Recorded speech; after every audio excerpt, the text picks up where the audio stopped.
ಮಾನ ಮರ್ಯಾದೆ ಮುಚ್ಚೋಕೆ ಅಂಗೈಯಗಳ ಜಾಗ ಸಾಕು ಆಯಾ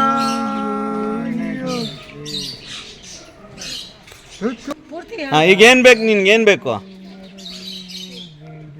ಮೂರ್ತಿ ಏನು ಬೇಕಲ್ಲ ಜೋಬು ಅಂತ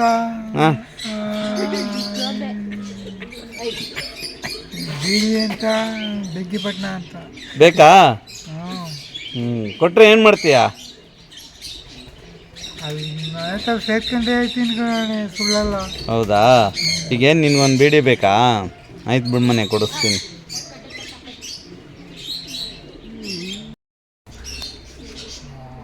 ಇನ್ನೊಂದು ಕಡ್ಡಿ ನಾನೇ ಕೊಡ್ತೀನಿ ಯಾರು ಬೇಕಾದ್ರೆ ಹೇಳ್ರಪ್ಪ ಕೊಟ್ಬಿಡ ನಿನ್ನ ಕಡ್ಡಿ ಯಾರಿಗೆ ಬೇಕು ಕೊಚ್ಚರಪ್ಪ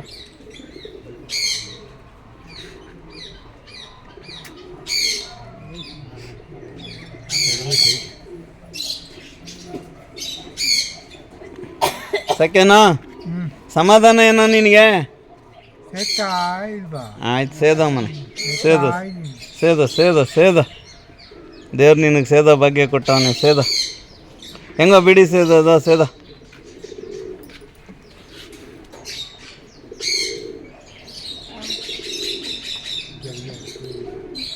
ಎತ್ತವರನ್ನ ಕಡೆಗಣಿಸುವುದಕ್ಕಿಂತ ಮುಂಚೆ ಯೋಚನೆ ಮಾಡಬೇಕು. ಜಗತ್ತಿನೊಳಗಡೆ ನಾವು ಸಾಕಷ್ಟು ಅನುಭವಗಳನ್ನು ಪಡೆದಿರ್ತಕ್ಕಂಥ ಆ ಹಿರಿಯರ ಸೇವೆ, ಆ ಹೆತ್ತ ತಾಯಿ ತಂದೆಯರ ಸೇವೆ ನಮಗೆ ಬಹಳ ಶ್ರೇಷ್ಠವಾದದ್ದು ಅನ್ನೋದನ್ನ ಮರಿಬಾರದು. ನೋಡಿ, ಅಪ್ಪ ಬೈತಾನೆ, ಅಪ್ಪ ಸಿಣಸಿಣ ಅಂತಾನೆ, ಅಪ್ಪ ಯಾವಾಗ್ಲೂ ರೇಗಾಡ್ತಾನೆ ಅಂದ್ರೆ ಆ ಕೋಪದ ಹಿಂದೆ ಅಗಾಧವಾದ ಪ್ರೀತಿ ಇರ್ತದೆ ಅನ್ನೋದನ್ನ ನಾವು ಯಾವತ್ತೂ ಮರಿಬಾರದು. ಅವರಿವ್ರ ಮನೆಯಲ್ಲಿ ಮಕ್ಕಳು ಹಸ್ಕೊಂಡಿದ್ರೆ ಭಿಕ್ಷೆ ಬೇಡಿ ಸೆರಗಲ್ಲಿ ಕಟ್ಕೊ ಬರಲು ತಾಯಿ, ಆ ತಾಯಿ ಮತ್ತು ಮಕ್ಕಳಿಗೆ ಶಕ್ತಿಯನ್ನು ಕೊಡುವನು ತಂದೆ. ಅವರನ್ನ ಯಾವತ್ತು ನಾವು ಮರಿಬಾರದು, ಕಡೆಗಣಿಸಬಾರದು.